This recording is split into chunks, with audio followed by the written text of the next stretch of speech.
এর আগে আমরা বাজেট সিরিজের 650 মাদারবোর্ড নিয়ে কিন্তু একটা মারামারি ভিডিও করছিলাম। ওই ভিডিওটা কিন্তু বেশ আপনারা ভালো রেসপন্স জানিয়েছেন এবং বলছে এই ট্রেন্ডটা কন্টিনিউ করতে। আজকে আমরা 650 মাদারবোর্ডে আবার মারামারি করব, আবার আমরা সমস্ত রকমের বেঞ্চমার্ক র্যাঙ্কিংস দেখব। বাট এইবার একটু আমরা গেমটা আর টায়ারটা একটু আপ করছি। এইবার আমরা এলিট যে মাদারবোর্ডগুলো অ্যাভেলেবেল আছে, অর্থাৎ 25,000 থেকে 26,000 টাকা রেঞ্জ, এরকম রেঞ্জের মধ্যে যেই মাদারবোর্ডগুলো অ্যাভেলেবেল আছে সেগুলো আমরা সব নিব, সেগুলোর কেমন কি পারফরমেন্স সেগুলো দেখবো, সাথে কিছু রেফারেন্স মাদারবোর্ডও থাকবে এবং এই ভিডিওটা আপনাকে প্রচুর হেল্প করবে, ট্রাস্ট মি, আপনার নেক্সট মাদারবোর্ড কোনটা হবে সেটা পিক করতে। তো দেরি না করে দেখছেন ওনাকে, দেখছেন টেকোলিক বাংলাদেশ। চলুন চলে আজকে আমাদের 650 এলিট মাদারবোর্ডগুলোর একটা হাড্ডাহাড্ডি মারামারিতে। ভিডিও শুরু করার আগে আমাদের প্রথমে যেটা দেখতে হবে, আজকে আমাদের যে কন্টেস্ট্যান্ট যারা আপনার আজকে এই রেসে দৌড়াবে সেই জিনিসগুলা, সেই মাদারবোর্ডগুলো আর কি এদের সাথে একটু পরিচয় করাই দিই। তো প্রথমে আমাদের যদি যে মাদারবোর্ডটা নিয়ে কথা বলতে হবে সেটা হচ্ছে অরাসের B650M অরাস এলিট আর কি, যেটা গিগাবাইটের মাদারবোর্ড আর কি, অরাস ব্র্যান্ডিং এর। এটার দাম আপনারা অ্যারাউন্ড 25,000 টাকার আশপাশে পাবেন, which is a very capable motherboard. এটা একটা কন্টেস্ট্যান্ট। সেকেন্ডে থাকবে আমাদের অ্যাজরকের B650M Pro RS। অ্যাজরকের মাদারবোর্ড আমি 25-26 রেঞ্জের সেরকম কিচ্ছু পাই নাই, 20,000 টাকা রেঞ্জের এই মাদারবোর্ডটাই পাইছি, অ্যাভেলেবল ছিল। তো এটা নিয়ে আমি উঠে আসছে, যেহেতু আর কিছু নাই তো এটাকে আমি কম্পিট করাবো। থার্ডে আমাদের যে মাদারবোর্ডটা থাকবে সেটা আমাদের Asus টাফ গেমিং B650ME। এই মাদারবোর্ডটা ওয়াইফাই ছাড়াটা, এটার দামটা আপনার 26-27 টাকা এরকম আশপাশে পাবেন, লাফালাফি করে আর কি। তারপরে আমাদের যে মাদারবোর্ডটা থাকবে সেটা MSI B650M মর্টার ওয়াইফাই, যেটা খুবই ক্যাপেবল একটা মাদারবোর্ড। এটার দামটাও আপনারা 25,000 টাকার আশপাশে পেয়ে যাবেন। এবং সবার লাস্টে যে মাদারবোর্ডটা থাকতেছে এটাকে আমি একটু রেফারেন্স মাদারবোর্ড হিসেবে আনছি, সেটা MSI এর B650M গেমিং প্লাস ওয়াইফাই। এই মাদারবোর্ডটা কিন্তু আপনারা 21,000 বা 20,000 টাকার আশপাশে পাবেন, 20-21 এরকম। বাট এটা নিয়ে আসার কারণ হলো কি, এই এলিট মাদারবোর্ডগুলোর পাশাপাশি কারো ধরেন বাজেট নাই, কিন্তু 20-21,000 টাকা একটা মোটামুটি ওয়াইফাই মাদারবোর্ড চায়। তো এইটার ক্যালিবারটা কেমন, এই টেস্টে কেমন করছে, যদিও রাখাটা খুব একটা সমীচীন না, বাট আমি একটু আপনাদেরকে দেখাতে চাচ্ছি, একটু ইনসাইট দিতে চাচ্ছি যে এটা একটা মোটামুটি বাজেট রেঞ্জের ওয়াইফাই মাদারবোর্ড কেমন আপনাকে পারফরমেন্স দিচ্ছে, এর জন্য এটা রাখা। বাই দ্য ওয়ে, আপনারা যদি কমেন্ট করেন আমি কিন্তু ওয়াইফাই মাদারবোর্ডগুলো নিয়ে ডেডিকেটেড একটা ভিডিও নিয়ে আসবো, যেগুলোর দাম কিন্তু 17-18 রেঞ্জে হয়। যাই হোক, মাদারবোর্ডগুলোর সাথে পরিচয় হলেন, এবার একটু আমাদের স্পেক সিস্টেমটা তো দেখতে হবে। কোন প্রসেসর আমরা ইমপ্লিমেন্ট করে, কোন সিস্টেমে আমরা এই মাদারবোর্ডটাকে ইমপ্লিমেন্ট করে ভিডিওটা করছি সেটাও দেখতে হবে। আমরা একটা ফ্ল্যাগশিপ গ্রেডের Ryzen 9 9900X এই প্রসেসরটা নিয়েছি, which is a very capable এবং রাইজেনের তরফ থেকে, AMD-র তরফ থেকে লেটেস্ট রিলিজ আর কি। সাথে ছিল আপনার Trident Z 6000 মেগাহার্টজের 16GB র্যাম। এখানে আমরা 7200 বা 8000 মেগাহার্টজ চুজ করি না, বিকজ আমরা যতটুকু রিয়েল লাইফ ইমিটেট করা যায় সেই অনুযায়ী রাখছি। সাথে ছিল আপনার একটা 1 টেরাবাইটের Lenovo SSD এবং FSP 750 ওয়াটের পাওয়ার সাপ্লাই।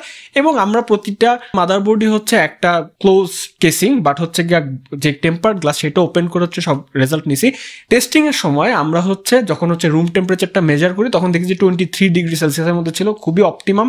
এবং VRM গুলো কিন্তু ভালো পারফর্ম করার কথা। তো এটা একটা এক্সাইটিং ব্যাপার হতে যাচ্ছে, আপনারা জাস্ট সাথে থাকেন। এবং আরেকটা জিনিস একটু বলে নেই ভিডিওটা শুরু করার আগে, ফার্দার বেঞ্চমার্কে যাওয়ার আগে, প্রতিটা মাদারবোর্ডই কিন্তু Ryzen 7 7700, Ryzen 7 7800X 3D এবং Ryzen 7 7900X এগুলোকে কিন্তু খুবই ইজিলি হ্যান্ডেল করতে পারবেন। অর্থাৎ যারা মিড বাজেট বিল্ড করতে চান তারা কিন্তু এইসব মাদারবোর্ড যে কোনোটা চোখ বন্ধ করে নিতে পারেন, কোনো প্যারা দেবে না। কিন্তু আমরা একটু ইনথুসিয়াস্ট গ্রেডের আজকে আমরা পারফরমেন্স দেখবো, ব্যাপার স্যাপার দেখবো যে কতটুক ক্যালিবার, কতটুক দৌড়াইতে পারে, হ্যাঁ কতটুক পুশ করতে পারে। এর জন্য কিন্তু একটা ফ্ল্যাগশিপ গ্রেডের প্রসেসর নিচ্ছে। এবং আরেকটা কথা আমরা জিনিস করবো, এই যে আমরা মাদারবোর্ডটা সাপোজ এখন নিলাম একটা মিড গ্রেডের প্রসেসর নিয়ে, পরবর্তীতে আপনারা ফ্ল্যাগশিপে আপগ্রেড করতে পারবেন কিনা এটা একটা দেখার মতো বিষয় হবে। তো দেরি না করে চলুন শুরু করে দিই আমরা। আমাদের টেস্টিং কিন্তু কয়েকটা মেথড হবে। প্রথম মেথডটা একটু আমরা বলে দিই। প্রথম মেথডটা বাই দ্য ওয়ে আরেকটা কথা, প্রতিটা মাদারবোর্ডে কিন্তু আমি যখন বেঞ্চমার্ক করি তার আগে কিন্তু প্রিসিশন বুস্ট ওভারড্রাইভ আছে না, যেটা AMD, সেটা কিন্তু অন করে নিই, যাতে মাদারবোর্ডগুলো প্রসেসরগুলোকে ম্যাক্সিমাম দৌড় পাড়াইতে পারে, VRM উপর ম্যাক্সিমাম প্রেশার পড়ে। তো এই সময় আমরা প্রথমে যেটা করি, Cinebench 424-এ একটা আপনার স্কোর টেস্ট চালাই, বেঞ্চমার্ক পাস চালাই। এটা প্রায় 10 থেকে 15 মিনিটের মতো চলে।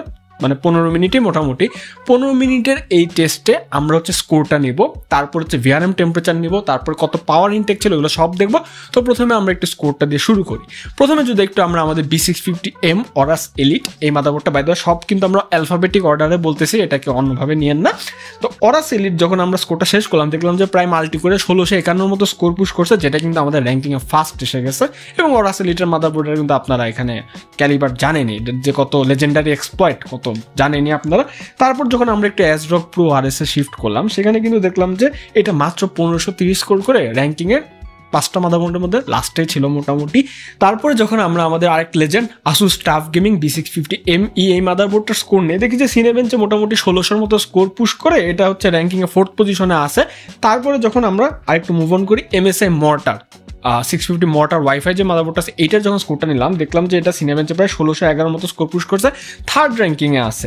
সবার লাস্টে যখন আমরা হচ্ছে B650M গেমিং প্লাস ওয়াইফাই ওই যে আমাদের কম দামি মাদারবোর্ডটা মোটামুটি 20,000 টাকার আশপাশে যে মাদারবোর্ডটা সেটা যখন করলাম দেখলাম যে 1636 মতো স্কোর পুশ করছে, 2nd পজিশন নিয়ে নিয়েছে। অর্থাৎ মাদারবোর্ডটা কিন্তু বেশ ভালোই হচ্ছে আপনার স্কোর পুশ করছে।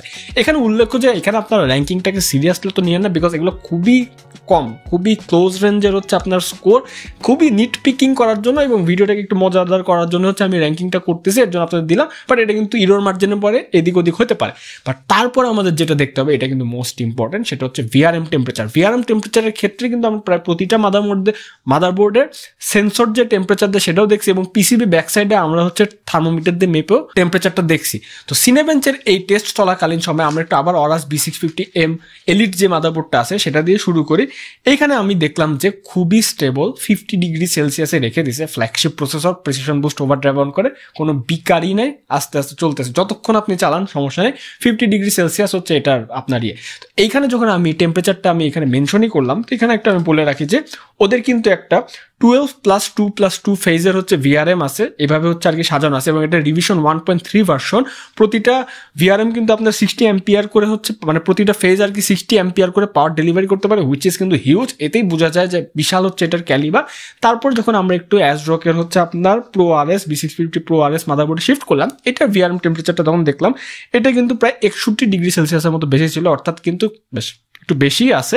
এবং এইটার ভিআরএম এর যে সজ্জাটা সেটা একটু আমি বলে দিই 8+2+1 ফেজে করা, প্রতিটা ফেজে হচ্ছে আপনার 50 অ্যাম্পিয়ার করে হ্যান্ডেল করতে পারে, অর্থাৎ এটা কিন্তু অরাস থেকে মোটামুটি কম আছে এবং বাজেটটাও কনসিডার করতে হবে, 20,000 টাকার মাদারবোর্ড, সেই হিসাবে ইটস ওকে, এটাকে হচ্ছে আপনারা কনসিডার করতে পারেন।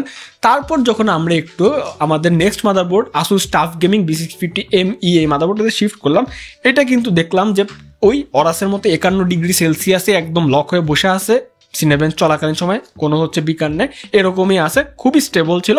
এবং এটা ভিআরএম এর ফেজটা একটু আমি ডিসকাস করে দিই, 8+2+1 ফেজে হচ্ছে ইয়ে করা এবং এটারও হচ্ছে প্রতিটা ফেজ আপনার 60 অ্যাম্পিয়ার করে পাওয়ার হ্যান্ডেল করতে পারে, which is very nice, very capable motherboard এবং হওয়ারই কথা, 26-27 টাকা দাম নিচ্ছে। তারপর যখন আমরা একটু নেক্সটে মুভ অন করলাম আমাদের MSI মর্টার গেমিং ওয়াইফাই যে মাদারবোর্ডটা আছে, এটাও কিন্তু মোটামুটি একদম 50 ডিগ্রি সেলসিয়াসে অরাসের মতো একদম ঠাই বসেছিল, কোনো বিকার নেই। এবং এটার ভিআরএম ফেজটা কিন্তু আপনার 12+2+1 এই ফেজে করা এবং এইটার আবার প্রতিটা ফেজ 80 অ্যাম্পিয়ার করে হ্যান্ডেল করতে পারে current, which is very nice. ঠিক আছে, বাকিগুলো তো 60 ছিল এবং অ্যাজরকেটটা কম ছিল, এটা 80 পর্যন্ত করতে পারে, which definitely indicates towards it's calibre. সবার লাস্টে যখন আমরা MSI B650M gaming plus wifi এই মাদারবোর্ডটা ভিআরএমটা মাপলাম, এটা থেকে আমার এক্সপেকটেশন নাই এবং বলছিলাম রেফারেন্স হিসেবে রাখছি, এটাতে আমরা প্রায় 65.6 ডিগ্রি সেলসিয়াসের মতো ভিআরএম টেম্পারেচার দেখতে পারি সিনেবেঞ্চ চলাকালীন সময়। এবং এটা ভিআরএম ফেজটা হচ্ছে 10+2+1 সজ্জায় করা, প্রতিটা ফেজ হচ্ছে 53 অ্যাম্পিয়ার করে হচ্ছে আপনার হ্যান্ডেল করতে পারে। তো এটার যে স্পেক এই অনুযায়ী একটা ডিসেন্ট পারফরমেন্স করছে, আবারও বলতেছি এটাতে 7,700 লাগালে কোনো প্যার নেই। ভিআরএম সেকশনে আমি এখানে কোনো র্যাঙ্কিং দিলাম না, বিকজ হচ্ছে এটা টেস্টের উপর ডিপেন্ড করে, কখনো পিবিও, তারপরে হচ্ছে অন করা অফ করা বা কীভাবে চালাচ্ছেন। এখানে কিন্তু আমরা কোনো রকমের কাস্টম কার্ভ বা কোনো অফসেট ভোল্টেজ বা কোনো হচ্ছে আপনার কাস্টম ভোল্টেজ সেট করি নাই, যার কারণে আমরা ওইরকম হচ্ছে টুইকিং করে নাই। সাধারণ মানুষ যেভাবে যতটুকু ওভারক্লক করার ক্যাপাবিলিটি রাখে ও অনুযায়ী করতেছে যাতে আপনাদের সুবিধা হয় আর কি। হ্যাঁ, এই তো গেল মোটামুটি ভিআরএম টেম্পারেচার গেল, সিনেমেন্টের স্কোর গেলো। এইবার একটা আমাদের যেটা দেখতে হবে, সিনেবেঞ্চের এই টেস্টটা চলাকালীন সময় আমাদের পাওয়ার ইনটেক, বোর্ড পাওয়ার ডেলিভারি, এক একটা বোর্ড কত পাওয়ার দিতে পারতেছে, এইটা কতটুক ছিল, এটা কিন্তু আমাদের দেখতে হবে। এবং এখানে কিন্তু অবশ্যই যার ভিআরএম বেটার, যার ফেজ বেশি, যে অ্যাম্পিয়ার হচ্ছে হ্যান্ডলিং অর্থাৎ কারেন্ট হ্যান্ডলিংয়ের হচ্ছে ক্যাপাবিলিটি বেশি, তারই কিন্তু স্টেবল পারফরমেন্স দেওয়ার কথা যথারীতি। তাই আমরা আবার একটু অরাস এলইডি দিয়ে শুরু করি। বোর্ড পাওয়ার ডেলিভারিতে এটা কিন্তু 191 ওয়াটের মতো বোর্ড পাওয়ার ডেলিভারি দিচ্ছিল, which is very huge, very nice. Easily third পজিশনে এসে গেছিলো আমাদের। এখানে আবার বলছি র্যাঙ্কিংটা কতটা সিরিয়াসলি নেন না, বিকজ এগুলো খুবই ক্লোজ, খুবই হাড্ডাহাড্ডি, ঠিক আছে, 1-2 ওয়াট কিন্তু কোনো ব্যাপার না। বাট অ্যাজরক প্রো আরএস এ যখন আমরা শিফট করলাম, দেখলাম যে এটা মাত্র 170 ওয়াট বোর্ড পাওয়ার ডেলিভারি দিচ্ছিল এবং ঠাই ওখানে বসেছিল, কমতেছিল না, বাড়তেছিল না। এখানে মনে হয় আমার যতটুকু আমি দেখছিলাম, আমি হচ্ছে স্টিভের ভিডিও দেখছিলাম, অ্যাজরক প্রো আরএস একটা বায়োস থেকে একটা লক থাকে, যেটা পরে আপনারা পাইলে সরাতেও পারবেন, বাট আমি ডিফল্ট সেটিংসে রাখছি। এখানে 170 ওয়াটের বেশি যাচ্ছিল না এবং যথারীতি এটা আমাদের র্যাঙ্কের 5th পজিশনে ছিল। তারপরে যখন আমরা একটা ASUS TUF gaming B650 WiFi power ডেলিভারিটা দেখলাম, এটা কিন্তু প্রায় হিউমাঙ্গাস 193 ওয়াটের মতো পাওয়ার ডেলিভারি করে ইজিলি 2nd পজিশনে এসে গেছে, and it deserves a salute. খুবই ভালো হচ্ছে পাওয়ার ডেলিভারি দিচ্ছে। এবং ওই যে ফেজ দেখেন, ফেজ মোটামুটি আছে, পাওয়ারের হচ্ছে আপনার অ্যাম্পিয়ারও বেশি, এর জন্যই কিন্তু কারেন্টের অ্যাম্পিয়ার বেশি আর কি, এর জন্যই কিন্তু এরকমটা আমরা দেখতে পারতেছি। তারপর যখন আমরা আমাদের MSI মর্টার গেমিং ওয়াইফাই মাদারবোর্ডে শিফট করলাম, এখানে দেখলাম যে এটা কিন্তু প্রায় 180 ওয়াটের মতো বোর্ড পাওয়ার ডেলিভারি দিতে পারতেছে, অর্থাৎ খুব একটা বেশি না হলেও, একদম ওদের মতো না হলেও বেশ কিন্তু স্টেবল, এবং এটা কিন্তু ইজিলি 4th পজিশনে এসে যায়। বাট সব থেকে আমাকে যে মাদারবোর্ডটা অবাক করছে সেটা হচ্ছে আমাদের B650M গেমিং ওয়াইফাই। এই আন্ডারডগ কোথা থেকে বের হয়ে আসে হিউমাঙ্গাস 203 ওয়াটের মতো পাওয়ার ডেলিভারিতে ফার্স্ট পজিশনে চলে আসছে। এবং লাস্ট আমাদের যে MSI ভিডিও আছে, মাদারবোর্ডের ভিডিও ছিল, ওখানে কিন্তু MSI একটু টালমাটাল করছিল, বাট এইখানে দেখি এত সব মাদারবোর্ড বাদ দিয়ে এই মাদারবোর্ডটা পাওয়ার ডেলিভারিতে ফার্স্ট এসে গেছে, 203 ওয়াট হয়ে গেছে। এখান থেকে আমি বুঝতেছি ওদের VRM এর টেম্পারেচারটা একটু বেশি হওয়ার, বাট 65 ডিগ্রি সেলসিয়াসে কিন্তু ফাইন, খারাপ না। 70-এর নিচে থাকলে ইট কনসিডার্স ফাইন আর কি। এটা মেনটেন করে 203 ওয়াট পাওয়ার ইজ নো জক, এটা আমাদের ফার্স্ট পজিশন এসে গেছে। এখন আমাদের সিনেবেঞ্চের হচ্ছে ব্যাপার স্যাপার গেল, এখন আমরা আমাদের বেঞ্চমার্কের 2nd স্টেজে যাব, সেটা হচ্ছে প্রাইম 95। প্রাইম 95 দিয়ে কিন্তু আমরা টর্চার টেস্ট করি, এটা আমাদের লিগাসি হয়ে গেছে। তো প্রাইম 95 দিয়ে আমরা একদম স্মল A50 টেস্ট করছি, যাতে ম্যাক্সিমাম হিট, পাওয়ার, স্ট্রেস জেনারেট করা যায়, একদম নিংড়ে মুচড়ে একদম শেষ করা যায়। এইটা আমরা দেখবো প্রাইম 95 এর। আমরা একটু বেঞ্চমার্কগুলো দেখি, এখানে আমরা সেম হচ্ছে VRM টেম্পারেচার, পাওয়ার ডেলিভারি এগুলাই নিবো আর কি, দেখা যাক কেমন করে। প্রাইম 95 কিন্তু হচ্ছে VRM গুলোকে আরো বেশি স্ট্রেস করে। তো আমরা যখন এরকম শুরু করলাম তখন দেখলাম যে টেম্পারেচারগুলো একটু মাপি। এইখানে কিন্তু প্রাইম 95 এর সময় অরাস এলিট যথারীতি আবারও 53 ডিগ্রি সেলসিয়াসে বসেছিল, এবং ও মাই গড, ইট ডিজার্ভস ইট, ঠিক আছে, এত নাইস। ওকে, তারপরে হচ্ছে আমরা যখন অ্যাজরকের প্রো B650 RS মাদারবোর্ডটাতে আসলাম, এখানে কিন্তু দেখলাম যে এটা প্রায় 70 ডিগ্রি সেলসিয়াস চলে যাচ্ছিল, এবং 70 ডিগ্রি সেলসিয়াস দেখে ভালো মনে হলো। এটার পিছিয়ে একটা ক্যাচ আছে, যেটা আমি পরবর্তীতে ডিসকাস করতেছি। তারপরে যখন আমরা আমাদের আসুস টাফ গেমিং B650 এই মাদারবোর্ডটার হচ্ছে বেঞ্চমার্ক করলাম, দেখলাম যে এটা কিন্তু একটা মোটামুটি স্টেবল 59 ডিগ্রি সেলসিয়াসের আশপাশেই থাকে, 58-59 ডিগ্রি সেলসিয়াস। এটাও কিন্তু খারাপ না, মোটামুটি খুবই ভালো প্রাইম 95 এর মতো এই টর্চার টেস্টের জন্য, উইচ ইজ রিয়েলি গুড। তারপর যদি আমরা একটু আমাদের MSI মর্টার গেমিং ওয়াইফাই 650 যে গেমিং ওয়াইফাই মাদারবোর্ডটা আছে, সেটাতে যদি শিফট করি, এটাও কিন্তু দেখলাম যে প্রাইম 95 মাত্র 57 ডিগ্রি সেলসিয়াস মেনটেন করতেছে, which is really very nice. এত সুন্দর পাওয়ার ইনটেক মেনটেন করে।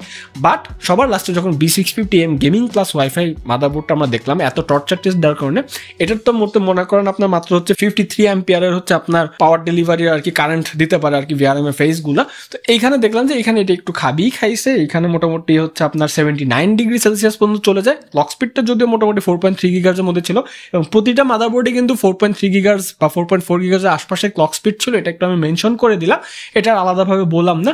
But 650M gaming plus wifi থেকে এটা আমার এক্সপেক্টেড ছিল, এটা খারাপ বলা যায় না। এবং আরেকটা কথা মনে রাখবেন, আপনি এই ধরনের মাদারবোর্ডে এরকম ফ্ল্যাগশিপ গ্রেড প্রসেসর দিয়ে সবসময় কিন্তু আপনি হচ্ছে করবেন না, ঠিক আছে, এরকম বেঞ্চমার্ক বা টর্চার চালাবেন না। হ্যাঁ, ওই মাদারবোর্ডটা কিন্তু আবার দামটা কনসিডার করতে হবে, দাম কনসিডার হিসাবে ইটস গুড, সমস্যা নাই। তারপর যখন আমরা প্রাইম 95-এ এবার টর্চার টেস্টটা চলাকালীন সময় এবার আমাদের থ্রটলিং পারফরমেন্স এবং হচ্ছে পাওয়ার ইনটেকটা দেখতে হবে, আবারও board power delivery in power 95 prime 95 এই ব্যাপারটা একটু ডিসকাস করতে হবে। তো এইখানে আমি দেখলাম যে প্রথমে অরাস এলিট আমাদের মাদারবোর্ডটা নিয়ে কথা বলি, এইখানে কিন্তু 187 ওয়াটের মতো পাওয়ার ডেলিভারি দিচ্ছিল, উইচ ইজ খুব একটা কিন্তু ডিফ্লেক্টেড না, সিনেবেঞ্চ থেকে ইজিলি 3rd পজিশনে এসেছে, র্যাঙ্কিং 3rd-এ। তারপর যখন অ্যাজরক প্রো আরএসটা দেখলাম, এটা দেখলাম যে মাত্র 164 ওয়াট পাওয়ার ডেলিভারি দিচ্ছে এবং অ্যাজরকের এই প্রবণতাটা দেখলাম হাইওয়েতে স্পিড লক করা বাসের মতো চলে আস্তে আস্তে আস্তে 164 ওয়াট কিন্তু একটু কমই আবারও র্যাঙ্কিংয়ের 5th পজিশনে এসে গেছে। তারপরে যখন আমরা আসুসের টাফ গেমিং B650ME এই মাদারবোর্ডটা দেখলাম, এইটা কিন্তু দেখলাম এটার ডিফ্লেকশন সবচেয়ে কম হয়েছে, 191 ওয়াট হিউমাঙ্গাস পাওয়ার ডেলিভারি দিছে এবং এটা ইজিলি 2nd পজিশনে এসে গেছে। 1st পজিশন দেখলে আপনারা অনেক হয়ে যাবেন, মাথা আপনাদের ঘুরে যাবে আর কি। তারপরে যখন আমরা আমাদের MSI মর্টার গেমিং ওয়াইফাই এই মাদারবোর্ডটা দেখলাম, এটাও কিন্তু দেখলাম যে ডিসেন্ট 178 ওয়াটের মতো পাওয়ার ডেলিভারি দিচ্ছে, which is really nice এবং এটা কিন্তু আমাদের র্যাঙ্কিংয়ে 4th পজিশনে আসতেছে। এবং সবার লাস্টে আমাদের 1 নম্বর পজিশনের মাদারবোর্ড দ্য আন্ডারডগ মাদারবোর্ড এইরকম টর্চার টেস্ট মেনটেন করেও এখানে কিন্তু MSI গেমিং plus WiFi 194 watt power delivery দিছে, which comes in the first position of our prime 95 benchmark of power delivery এবং এটা কিন্তু হিউজ এবং এইটাই কিন্তু আপনার জাস্টিফাই করে যে এই লেভেলের VRM ফেজ নিয়েও একটু মডারেট গ্রেডের VRM ফেজ নিয়েও ওটা 194 ওয়াট পাওয়ার ডেলিভারি দিচ্ছে মোটামুটি 79 ডিগ্রি সেলসিয়াস মেনটেন করে, এটা কিন্তু খারাপ না। ডেফিনেটলি আজকে আন্ডারডগ ক্যাটাগরির মাদারবোর্ড এটাকে দিতে হবে এবং এইটা হচ্ছে আমাদের যেটা বলতে হবে সেটা হচ্ছে one of the most complete motherboard. কারণ কি? কারণ এইটাতে কিন্তু আপনারা ওয়াইফাই ইন্টিগ্রেটেড পেয়ে যাচ্ছেন 20,000 টাকার রেঞ্জে। MSI has really run a great job, ওটা বায়োসে হোক, বায়োস আপডেট দিয়ে হোক, যেভাবে হোক, ইটস রিয়েলি গুড মাদারবোর্ড, আমি যা বুঝলাম। তো যাই হোক, আপনারা আমি এখানে এটাও আপনারা দেখলেন। এখন আমি যেটা করবো, ফাইনাল একটা র্যাঙ্কিং দিয়ে দিই কোন মাদারবোর্ড কোন পজিশনে আছে। এখানে না র্যাঙ্কিং থেকেও বেশি আমি একটু ডিসকাস করে দিই।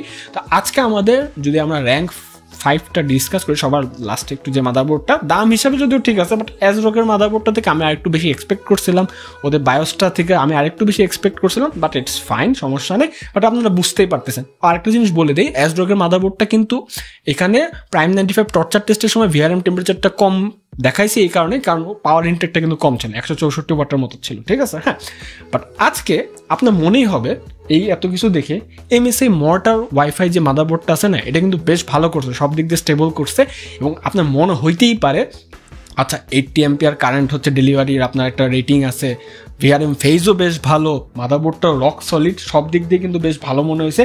এটাকে আমি ফার্স্ট পজিশনে দিয়েই দিতাম, কিন্তু যেখানে আমার বাদ সাধলো সেটা হচ্ছে এইটাতে PCI Zen 5 স্লট তো নাই।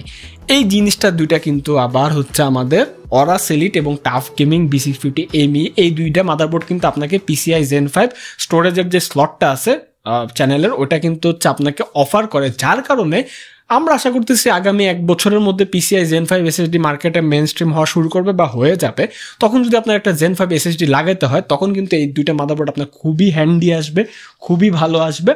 এইখানেও এই দুইটা মাদারবোর্ডের মধ্যে যদি একটু ডিস্টিংগুইশ করি, অরাস আর টাফ গেমিংটার মধ্যে, দুইটাই খুবই ভালো, দুইটাই খুবই নাইস। এটা একটা আপনার ব্র্যান্ড প্রিফারেন্স, বাট অরাস এলিটকে আমি একটু আগায় রাখবো এই কারণে, বিকজ এই মাদারবোর্ডটা পোর্ট আপনাকে অনেক বেশি অফার করতেছে এবং সামান্য একটু বেটার পারফরমেন্স, খুবই সামান্য মার্জিনে বেটার পারফরমেন্স, এটা ইরোর মার্জিন হতে পারে, এটা কিন্তু আপনাকে অফার করতেছে এবং খুবই নাইসভাবে হচ্ছে আমাকে সাপোর্ট দিছে। হ্যাঁ, আর যদি আমরা আজকের দিনের আন্ডারডগ মাদারবোর্ডটা নিয়ে কথা বলি, এটা আমার মনে হয় জনগণের একটা চয়েস হতে পারে এবং এটা আনঅফিসিয়ালি এই ভিডিওর ফার্স্ট মাদারবোর্ডও বলা যায়, বিকজ এইটা নিজের যেটা ক্যালিবার বা হওয়ার কথা দাম তার থেকে অনেক বেশি ডেলিভার করছে। সেটা কি? সেটা হচ্ছে আমাদের MSI B650M gaming plus wifi. Yes, এই মাদারবোর্ডটা পাওয়ার ইনটেকে খুবই নাইস দেখাইছে এবং পাওয়ার ইনটেকে নাইস তো দেখাইছে, পড়ে যাইতে নিছিল ভাই, তো পাওয়ার ইনটেকে তো নাইস দেখাইছে, ভালো কথা। তার পাশাপাশিও যেটা করছে সেটা হচ্ছে এর যে উপরের লিগের যে মাদারবোর্ডগুলো আছে, এটার সাথে তো এটা কম্পেয়ার যায় না, ওইগুলোকে বেশ ভালো মতো টক্কর দিয়ে দিচ্ছে। অর্থাৎ কেউ যদি চিন্তা করেন যে 7700-র সাথে ওই মাদারবোর্ডটা নেবেন গেমিং প্লাস ওয়াইফাই MSI, নিতে পারেন, চোখ বন্ধ করে, খুবই ভালো পারফরমেন্স দিবে যদি ওগুলোতে PCI Zen 4 স্লট নেয়। এই দিক দিয়ে আবার অ্যাজরককে একটু মেনশন করে দিই, অ্যাজরকের কিন্তু Zen 5 স্লট আছে, তো 7700 লেভেলের প্রসেসর নিলে আপনারা অ্যাজরকও কনসিডার করতে পারেন। এখন আরেকটা জরুরি বিষয়, আমাদের যে হচ্ছে টেকোলিক নাম হওয়ার পর কিন্তু আমরা এই দাহুয়া মনিটরটাকে গিভওয়ে করতেছি এবং গিভওয়ে করার উপায়টা কি? সেটা হচ্ছে মিম কন্টেস্ট। আমাদের কিন্তু টেকোলিক গ্রুপে একটা মিম কন্টেস্ট চলতেছে, যেখানে ফেব্রুয়ারি মাস জুড়ে সবাই মিম দিবে এবং ওই মিম যারটা বেস্ট হবে সেই কিন্তু দাহবা মনিটরটা পেয়ে যাবে। এবং বলা যায় না একটা মাদারবোর্ডও যদি দিয়ে দিই কেমন হয়, এত আশা করে না, বাট যাই হোক। এটার পাশাপাশি আরেকটা জিনিস কি আমি চিন্তা করছি কি আপনারা অনেক নাইসনেস মিম বানাচ্ছেন, very thank you for that. আমার খুব ইদানিং গ্রুপ সার্ভ করতে মজা নেই। আমরা আজকে কয়েকটা মিম একটু রিভিউ করি, দেখি কি অবস্থা। মানে আমার যে কয়েকটা মিম একটু চোখে পড়ছে এগুলো আমি একটু রাখছি, তো আপনাদের সাথে একটু শেয়ার করি। প্রথম মিমটা হচ্ছে শাকিল ভাইয়ের মিম। আচ্ছা, ইন্টেল 4th জেনারেশন সিপিইউ।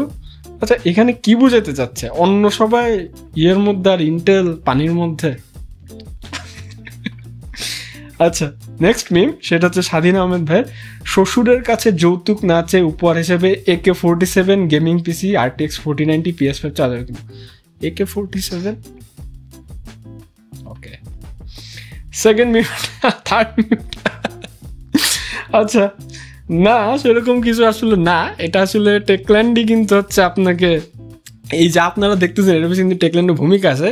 দো we parted our ways but it always remains as the legend, ঠিক আছে। এবং অনেক জিনিসপাতি কিন্তু এখনও টেকল্যান্ড থেকে আপনারা ওরা সাপোর্ট দিয়ে যাচ্ছে টেকল্যান্ড, এর জন্য কিন্তু আপনারা কন্টেন্ট দেখতে পারতেছেন। এবং এই জিনিসটা একটু ক্লিয়ার হওয়া জরুরি যে এখানে কিন্তু টেকল্যান্ড কোনো রকমের প্রেশার দেয় নাই, টেকল্যান্ড ইটসেলফ প্রেশার খাইছে, এর জন্য কিন্তু উই পার্টেড আওয়ার ওয়েজ, যাতে ভালো মতো আছে। যাক, নাইস মিম। এটা জামান ভাই দেখলে যে কি করবে, বাট ইটস ট্রু আসলে।